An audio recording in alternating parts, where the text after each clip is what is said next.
Everyone, I'm Alyssa. And I'm Brandon. And we're the Wagners. We're a husband-wife duo who travel all around the country since 2021 for Brandon's travel nursing job. We love hiking, car camping, new cities, and of course, the best food and drink. Along with adventure, we always look for ways to keep our travel budget-friendly. So pack your bags and join us as we wander together. Hey Wanderers, and welcome back to Palm Springs. Last week we took you all over some of the hikes in the area, and today is no exception, but the hike is actually optional and not the main reason we're here today. Also, unlike last week, we will not be sweltering in the Coachella Valley heat, but will actually be above it. So without further ado, allow me to be the first to welcome you to the Palm Springs Aerial Tramway. Today we're going to take the tram way up 8,516 feet into the San Jacinto State Park. You may remember from Pikes Peak in Colorado Springs that the higher we go up, the chillier the temperature will be. So today that was no exception, and when we arrived at the tramway on a hot July morning, it was about 100 degrees at the bottom, and as we rode up into the sky, we could feel the air getting colder and colder, bringing us to an absolutely beautiful 75 degrees. If you're planning a trip in the winter, bring your snow boots and big jackets because you will be walking around in the snow. But I'm getting ahead of myself, so let's start with getting here. There's a pretty big parking lot, but sadly you'll need to pay $15 for parking unless you are local, in which case the parking is free. So if you have a winter home here or a second property and it's not on your ID, no stress, we got in no problem just by saying where we lived. So once you park, you'll walk into the main building and buy your tickets. So this event is a little pricey at $31 for adults, $19 for children ages 3 to 10, and $29 for seniors. They also offer summer and annual passes that you can purchase if you think you'll be here multiple times in a season or a year. Military members get to go in for free the entire month of July, and I believe their dependents are 10% off.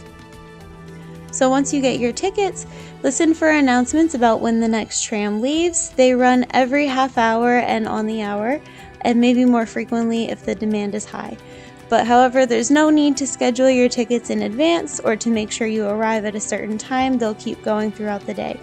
The tramway is open every day, but I just saw that they're closed for most of August for their annual maintenance. So once you've boarded the tram, you will try to get a spot near the window, but don't worry about which side you're facing because the tram actually spins slowly so you get a nice 360 view, which is pretty awesome. So on the way up, your operator will tell you some fun facts about the tramway and about Palm Springs. Be on the lookout for those bighorn sheep. We still haven't seen any.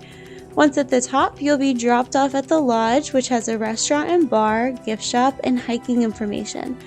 We packed our lunch to have in the park, so we headed right out to explore.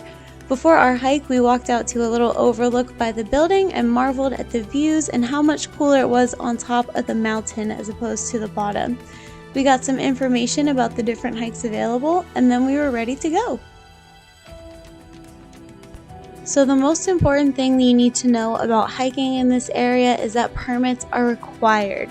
These are free, but they're essentially just a way for the rangers to know how many people are out hiking, and then at the end of the day to check and make sure everyone has returned safely. So you get a piece of paper to fill out at the ranger station, you rip off the carbon copy, keep one for yourself, and then put the other one in the bin. And then when you're all done with your hike, you'll drop that second slip in the box so they know that you're back safely. Remember, safety first. There's a little water fountain and bathrooms on the side of the ranger station so you can be prepared for your hike. So I guess this is where I need to admit that I don't really know what hike we did, and frankly we were a little confused by the signs. We were intending to do the Round Valley Loop, and I mean we might have done a little more or a little less. There were a few trails with similar names, so I got a little confused.